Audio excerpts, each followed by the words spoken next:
When you teach first responders how to navigate a difficult airway, you'll save patients' lives.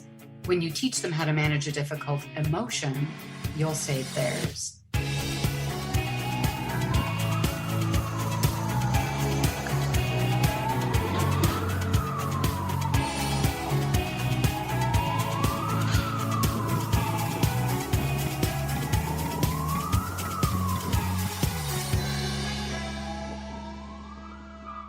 Hey team, welcome back to another episode of the Student Paramedic podcast. Today I'm sitting down with Wendy Lund, who is the founder of the Wellth Management. And so today we're going to have a chat about building our resilience and learning about stress and how we can learn about that and improve our paramedic career in the short term now as students, but also in the future. So, Wendy, thank you so much for coming on. I'd love for you to introduce yourself a little bit, if that's all right. Sure. Well, I'm so excited to share what I know with you. So I live in Toronto, Canada. So we are bridging the gap in distance via Zoom, which is amazing. Registered nurse by trade. Started a college career very young when I was 23. I got hired, not thinking I would. And over 32 years was a full-time professor while working as a registered nurse in ICU.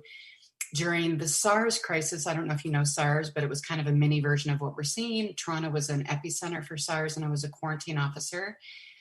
But I taught the sciences, so anatomy, physiology, pathophysiology was kind of my wheelhouse. And for the last 22 years of the 32 years I taught, I did the paramedic program, and I taught the exclusive science piece.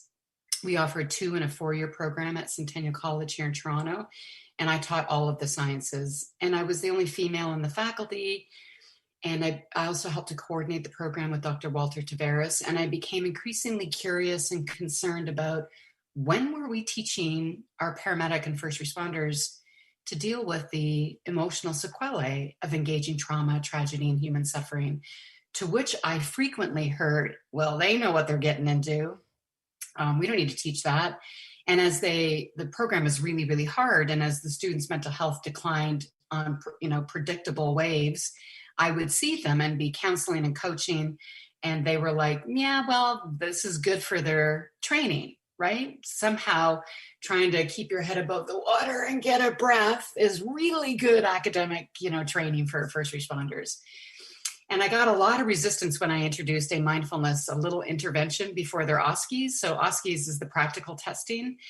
So they had to go through 5 scenarios at the end of every semester, and you lived or died academically on these 5 scenarios. So naturally, students were very stressed. And I introduced this mindfulness-based 3-week program, to which the faculty were like, don't say the word mindfulness. First responders aren't going to resonate with that. And I was like, I think they will. And we did this 3-week thing, and students loved it, and they wanted it every week for the next 6 months. And within 2 years, we had a full-fledged student association branded called Mindful Medics, to which 75 of our 100 students would come out every week on their only hour off and talk about resilience, compassion, mindfulness, and it became this emotional simulator.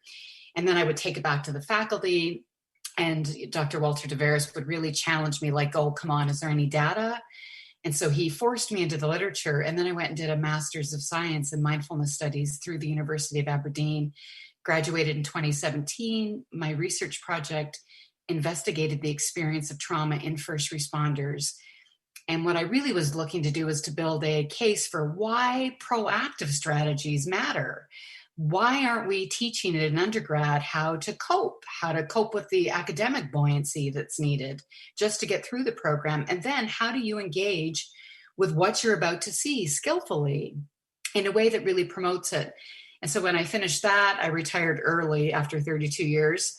I don't know who launches a company at 55, but I branded Wellth Management, which is spelled WELLTH, which is really about redefining wealth using evidence-based technology or techniques based in mindfulness and the science behind it, because that's what I love. So I'm not the hippy-dippy version of what people think of when they hear mindfulness. I'm the science. Like, here's your amygdala, here's your prefrontal cortex, and here's epigenetics. Now listen to what I have to say. And so I trademarked this program called Reach for Resiliency.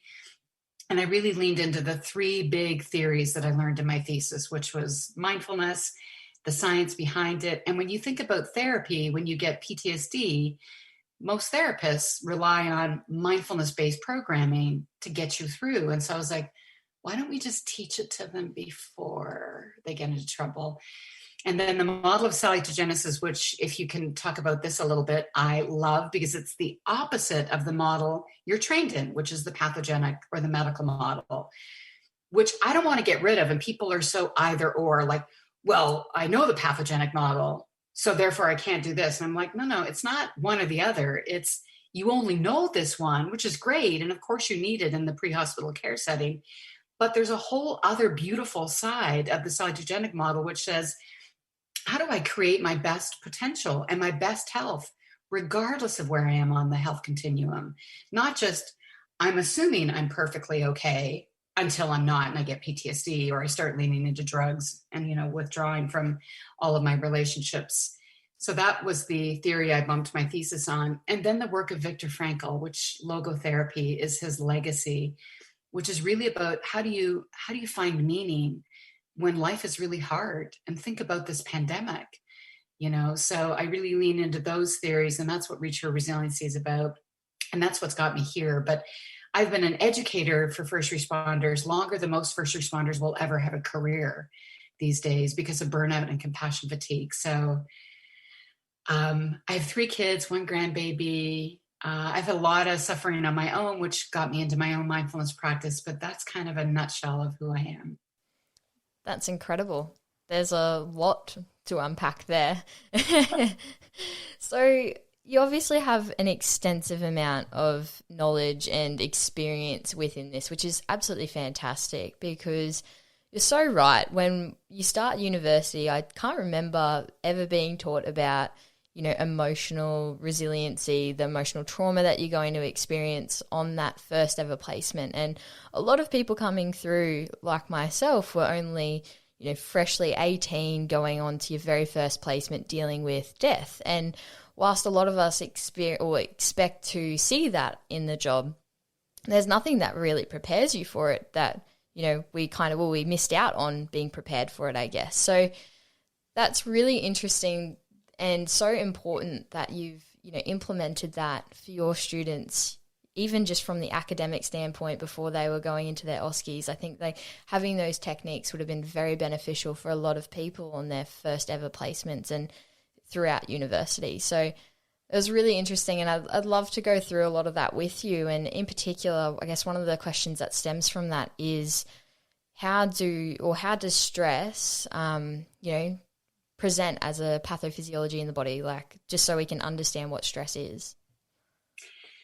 So as a teacher, you're right. We will teach all of the systems, right? You remember the respiratory system, and we learn how do we inspire and the changes in the atmospheric pressure, and we count the respiration rate. We look at the quality, and we look at the rhythm.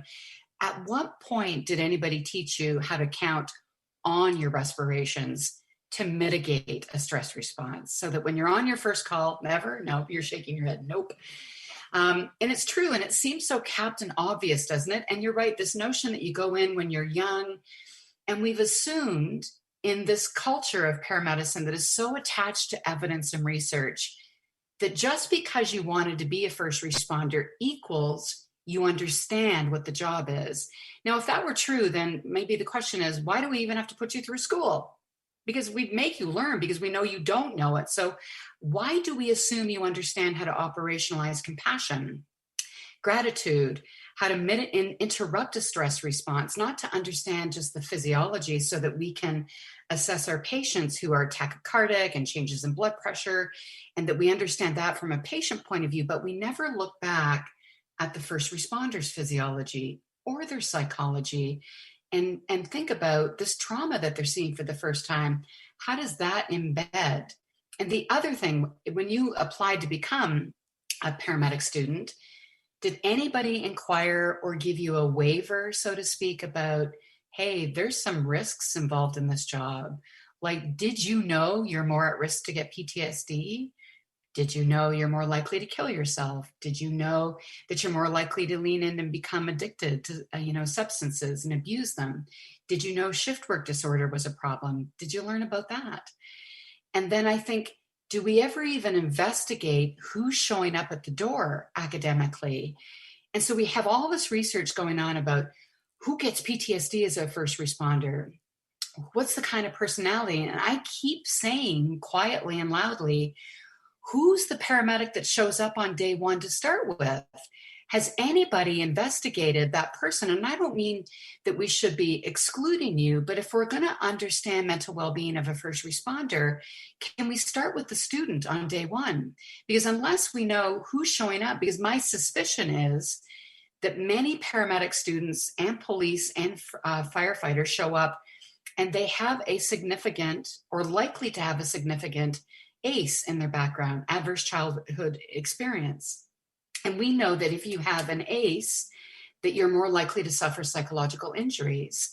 So why we don't even at least say that, like, hey, before you hit the submit button, if you've had a traumatic experience in your background, and that's what's making you want to become a first responder, we suggest you do the following things. Make sure you've got a mental health professional. Make sure you've looked at that trauma inside and out so that you're better equipped to go through this career. I'm not trying to block somebody from becoming a first responder. I want to make sure we're not doing harm by just ignoring that we're putting them at risk without teaching them academically how to engage safely. But more importantly, even before day one, have we looked into the group as a whole? What are we, bringing to the table? Are these, people that are generally traumatized from the childhood, which makes perfect sense why they want to become a first responder? But let's start there so that we can understand what really needs to be in our admission criteria, in the waiver, and how we sell this profession, right? We put on this brochure about being a hero and saving people, and gosh, that's really yummy. I want to sign up for that. But nobody tells us about, the small print on that pamphlet about, hey, this also is part of the profession. I don't know.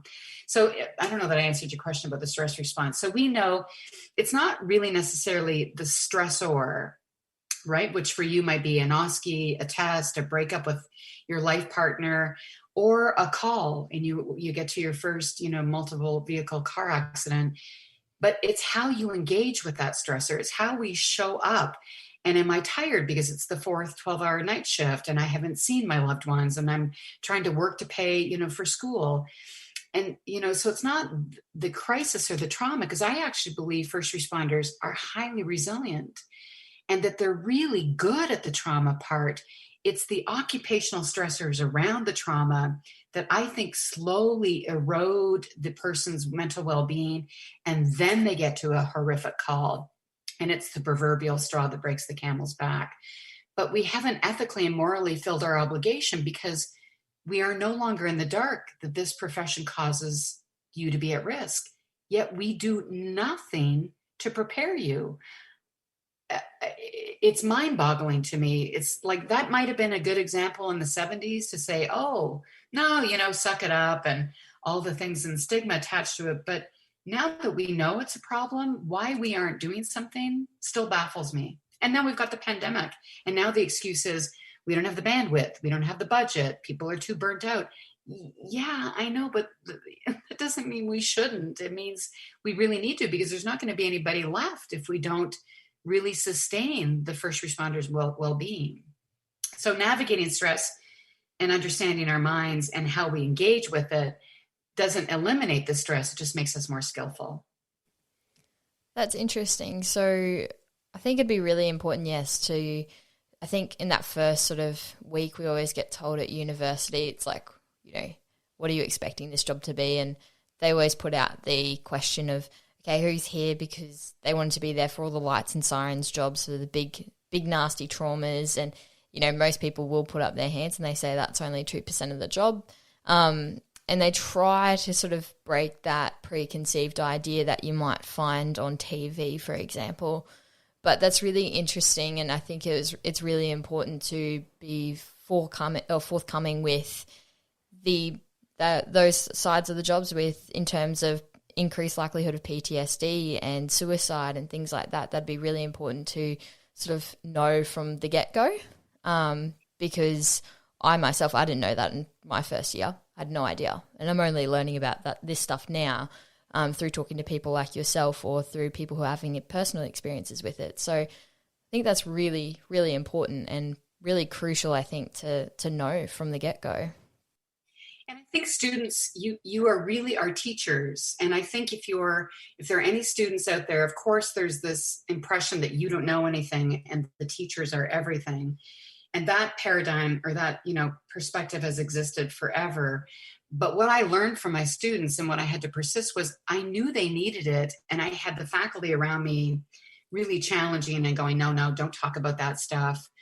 But the students were telling me, I need it. And if we can really empower students to ask more, then the teachers that have been there for 20, 30 years that grew up and were cultured very differently in a world that looks differently, I think students hold this power. So I would love to see students be taught about understanding how to speak a business case, to get a program, to pay for things, because money is always, and time, the biggest resistor. So start in school. How do you ask for curriculum to be included? How do you ask for support? And if they say we don't have time, then ask to be represented in committees. So I think that's another piece, not just preparing for engaging skillfully, but preparing students to understand and navigate the political landscape, to understand the barriers in the services that stop people like me coming around who've got great programs, and my ego wants to say, but I know it does because I've taught almost 2,000 first responders. They love it. And usually within the first hour, they're like, why weren't we taught this? And I'm like, I know. And people are like, well, where's the evidence that this is going to fix PTSD? And I'm like, I'm not selling a program to fix PTSD. I'm selling an educational program that fills the gap that was never taught. And so my goal is just to fill you with the knowledge and some interventions. And then I don't care if you don't use it. Like, I don't have any ego that you must, but I believe as services and universities, we owe it to you to teach, right? We don't go, should I ethically teach you how to manage, that airway? Of course. Like, I don't care if you're going to manage it successfully. I owe you the education. And so I tweeted on my Twitter account before I graduated, and I was like to my supervisor, I'm like, can this be my thesis? Because it's perfect. And it was back in the day when you could only do 140 characters. And the tweet was something like, when you teach first responders how to navigate a difficult airway, you'll save patients' lives. When you teach them how to manage a difficult emotion, you'll save theirs. And that's the part I want to, and people are better at it. We're not better at really speaking to actionable things to fix that, but at least people get, oh, this matters, but we're still struggling. And so I think students need to be empowered to use their voice and say, hey, we need this training. And hey, I know somebody, Wendy, and we can Zoom this stuff, or, show them resources so that they can start to look at it.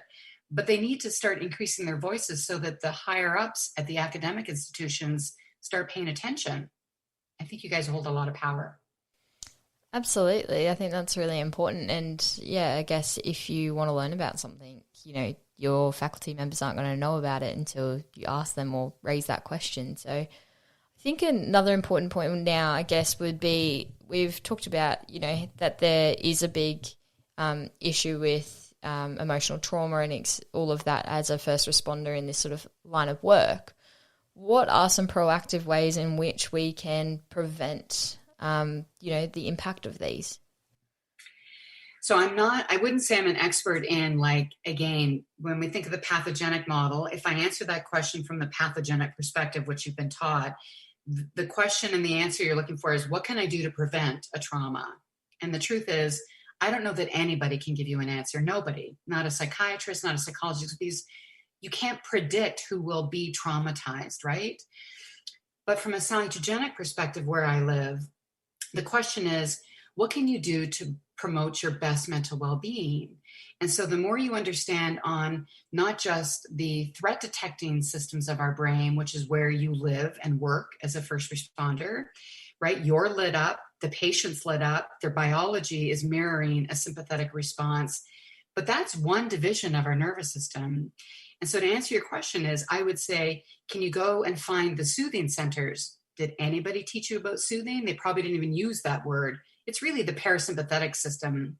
But in a bigger umbrella, there's the drive system that's motivating you to become a first responder and do your studies and your tests and show up. But the soothing centers include things like empathy and compassion and self-compassion and gratitude. And for decades, those have been perceived as soft skills that you just apparently have, and that we don't teach them because we somehow assume you'll just naturally bubble up and you'll know exactly when to use them. But I'm like, nothing could be further from the truth. And I have graduated or seen many students graduate who are so good academically, but they're the biggest jerks. And we can't fail them but they have no compassion, no empathy. They're there just to brag about the save they got, right? And be the hero in a uniform. And I'm like, but just because we don't know how to measure it yet doesn't mean we shouldn't be investigating it. And again, students can be asking questions, but students will often be bought into the brochure, and they want to go up to their teachers and their lab techs and go, tell me your worst call. And I'm like, stop asking that question for two reasons. One, you're asking somebody to relive a trauma, and you don't know whether that's going to light them up again. And you don't know where they are and whether they're in a good place to talk about their worst moment. I wouldn't go to somebody in a party and go, hey, hi, yeah, tell me the worst day you've had in your life. Like, that would be the last question I ask, right? And so even telling first responders, don't do that, because first responders have this culture that if I'm a first responder and you're a first responder, I can talk about anything. And I always say, that's not true. You're sliming each other because you have this cultural belief that because you're in the same space, it is safe to talk about trauma. And I talk low impact debriefing and reach for resiliency, few little steps just to make sure you're checking in with each other so that you don't slime your trauma on somebody who's not in a good space. The soothing centers like that and gratitude and operationalizing that matter, but we don't teach it. And so one step, for example, when I teach new first responders in school, I'm like, when you put on your uniform, we talk about donning and doffing PPE, but don and doff your uniform in a way that builds a mindfulness presence practice. So putting on your uniform and buttoning each button, can you offer gratitude? And in silence. So try to focus your mind on what you're doing, which is really mindfulness, paying attention. And in silence, and as I do each button, I'm like, thank you, thank you, thank you. It's not thank you is so magical, but from the science of mindfulness, if I'm focusing on thank you, and on my uniform, like I feel really privileged to put this on, and I'm generating that sense of feeling gratitude, I can't be busy stressing out if I'm busy blessing out. And so it's not this hippy dippy, it's that stress causes the amygdala and the sympathetic nervous system and adrenaline and cortisol to be released. And so I dampen that with the soothing centers with things like gratitude and self-compassion, which combat those. It lowers those and raises the profile, the biometrics of gratitude. And now they're bathing my cells, which they believe are being communicated by cell membranes and epigenetics, and driving the genes inside our DNA to be expressing healthy genes versus disease-ridden.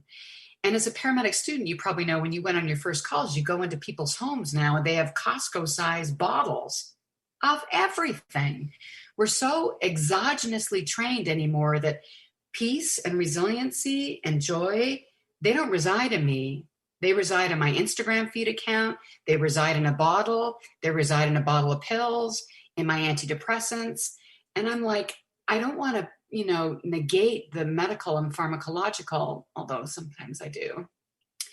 But we're subtly changing how we see our capacity to cultivate our own well-being because we want to reach for it externally versus somebody teaching us how to get it internally. The old-fashioned way, which means you got to do the practice in the same way you practice using the stretcher, doing an airway management. You need to practice these things. So putting on your uniform, every time you walk into a call, can you say thank you? Every time, feel your feet hit the ground, your boots on the ground. Thank you, thank you, thank you. You don't need to say it out loud so nobody thinks you're crazy. But in your mind, you're thank you, thank you, thank you. Go do your work, go to the scene, but habituate on the way out. Thank you, thank you, thank you. In your mind, you can be hand on heart, like, thank you, that wasn't me. Thank you, I didn't make that bad decision. Thank God I'm okay.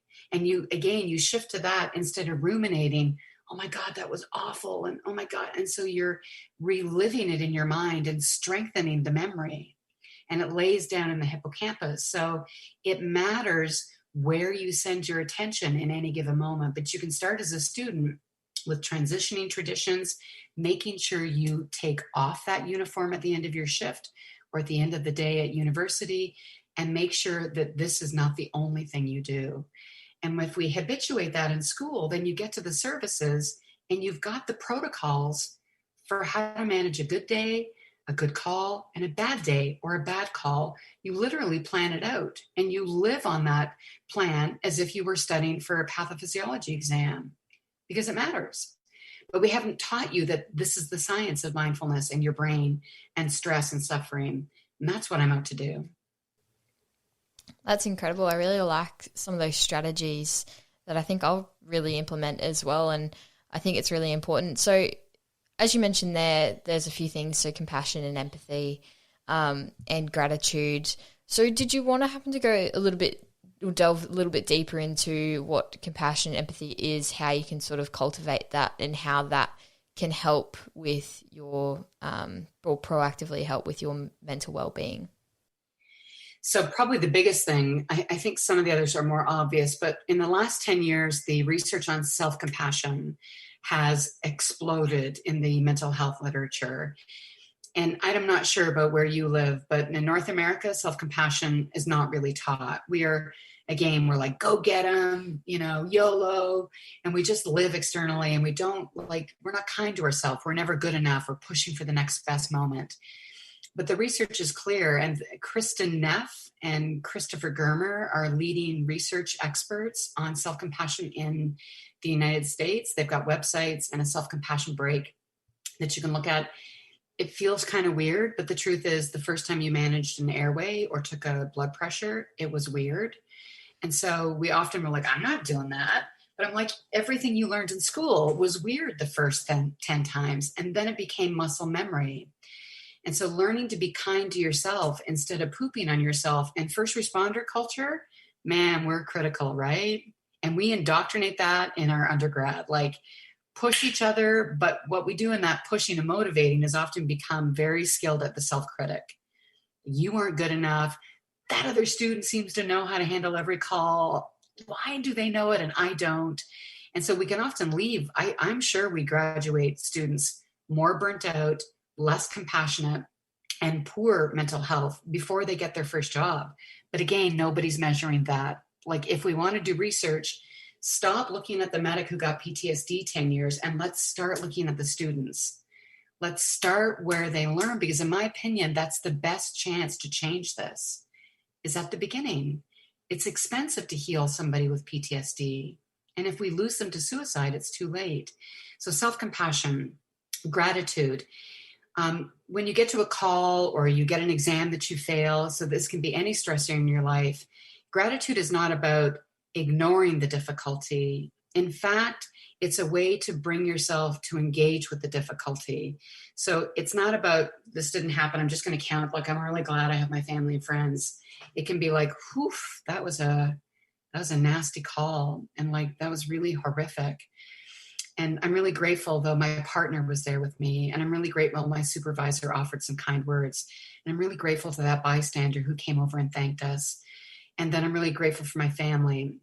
And so again, we're accessing the soothing centers to calm the amygdala and the stress response and to hold the grief.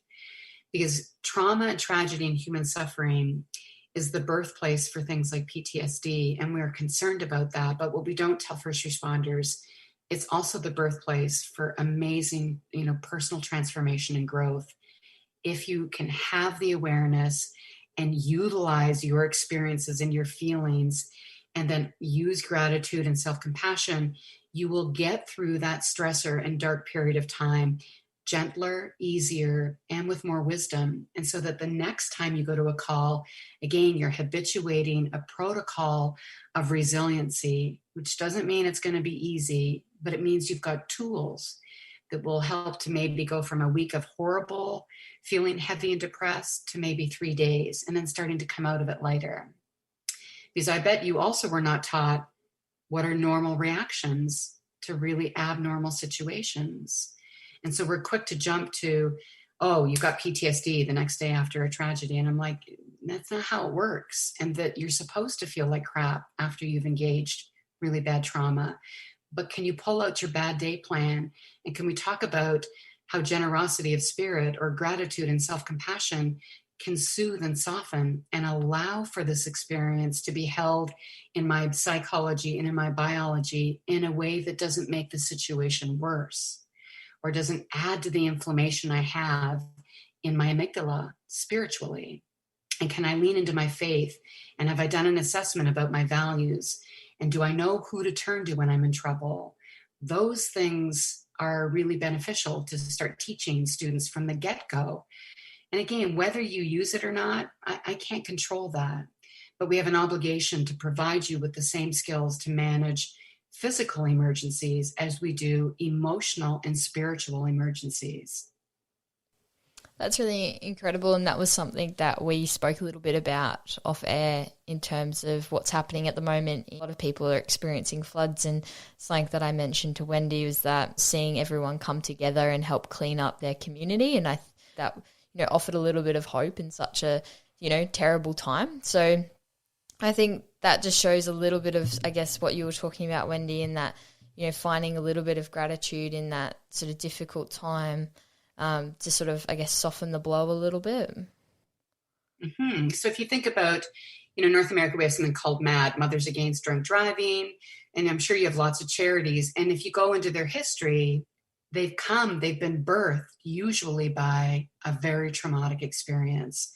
A family member loses a child or something tragic happens, and the family, in processing and giving meaning to that person's life, creates charities or proposes a bill in the government.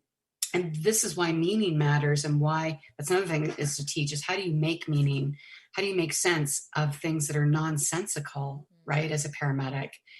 And that's why we need to talk about faith, which doesn't mean you need to have a faith or a religious belief, but we owe it to say, look, if you have a spiritual base, here's what the research says, you're likely to do better in trauma because you have a cognitive framework to work from. And then as a teacher, I'm not interested in understanding your beliefs or your religious, but I say to students, try to figure out how you're going to make sense of a 3-year-old that dies. And I share what my framework is, not so that you have to adopt mine, but to give you an idea of how do I make sense of nonsense. And so I just share how I see it, because cognitive reappraisal matters on the amygdala, and for perpetuating our distress or to moving us towards feeling more at peace and practicing acceptance in the world.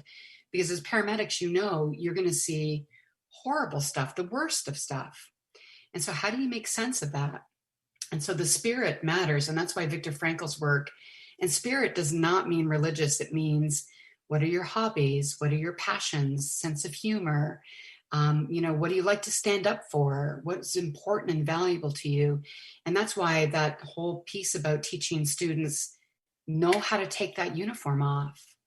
Because if you think you're just going to live this role for the rest of your life all day long, the problem is you never take off the mind, right? You're hypervigilant as a first responder. We have these threat detecting brains, and then you become a paramedic, and now you are superstars at hypervigilance, right? Catastrophizing, worst case scenario. But you can habituate that as a mind trap, which means if you don't practice turning that off, you're having, a family dinner and you're watching somebody ready for them to choke because you were always on, okay, what would I do if this happens? Instead of letting go of that hypervigilance and relaxing into the non-paramedic self and leaning into passion, because you need an off switch and you need to move your direction back. Because if you get off on disability with PTSD, who are you? And then we see people who lose their, not just their career because they're off on leave, but now they don't know who they are because they've only identified as this uniform. But who were you before you became a paramedic? don't forget that person and make sure you're nurturing that person really well. And that this is a career that you need to turn off, or you are going to habituate this mindset of always on, ready to run a call. That's really interesting. I only smiled at that point when you said the hypervigilance, because I remember being out in public with some friends and seeing some people walk past and watching them do things, and I'd be like, oh, imagine if they just fall over this particular thing, or what happens this, what happens there. And I mentioned that to my friend, and I just thought, oh, that's funny. But I think it's really important. That's like that's brought up quite a lot on this podcast, is not tying your identity to the job. And it's something that's encouraged a lot by a lot of the paramedics we've spoken to have hobbies, to have something else, have something outside of the job. Because a lot of people I've spoken to who have, say, had a situation where they're off work, they have struggled a lot because they are so used to tying themselves to being that paramedic. So I think that's a really, really good point. And I really like what you mentioned there about the hypervigilance and really sort of learning to switch that off. And it's something that, I've had to learn as well. I think because you don't get taught about it at uni, so you have to find these things out for yourself. Mm-hmm. And, I think the other thing, have you ever heard of the ProQual scale? No, So I know people are in this day and age as students. The other big concern I have right now with this pandemic is that students are going out into field and they're meeting up with their preceptors who are entering year 3 of this pandemic. And there's a very high chance that they're suffering, from burnout and compassion fatigue more than they ever have in their life. And now they're mentoring novice students. And so from the student's perspective, I'm not giving permission slip for, your preceptor to be a ding dong to you. But compassion also can work for, you should hold space when you're out on a call with your preceptor that they've been through 2 years of hell and they're now into the 3rd year. And so make space for if they're like not maybe as kind as you thought they were going to be, or their sense of humor seems to be missing, or they're a little gruff or short with you.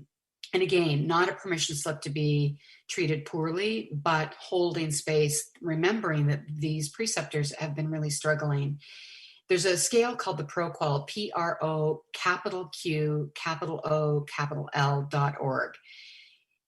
It's more pathogenically based. However, it's a very popular scale that you can use anywhere, and you don't even need to do it. But reading the statements as a student matters because it's professional quality of life is what it stands for. And it's a scale that measures compassion satisfaction, compassion fatigue, and vicarious trauma. And so really looking at the healthcare providers, where are they? And so if you're a student listening and you're pretty new, I would go to the ProQual, print it off, and see where you are right now, maybe before your first ride out, so that you've got a baseline of where your mental health is. And go get hooked up with a mental health professional.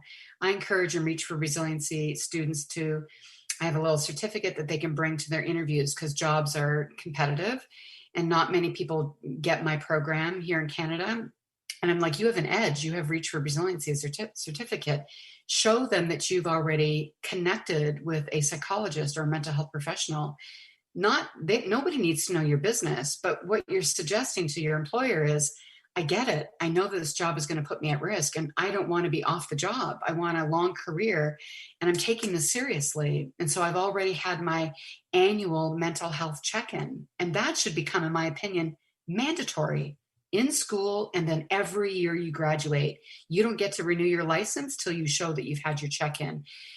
Mostly because if you don't know this, once you become psychologically injured, and because we're in this pandemic, the availability and accessibility of mental health professionals is shrinking very quickly. Hard to find one, and hard to find one that's trauma sensitive, that understands the work of a first responder.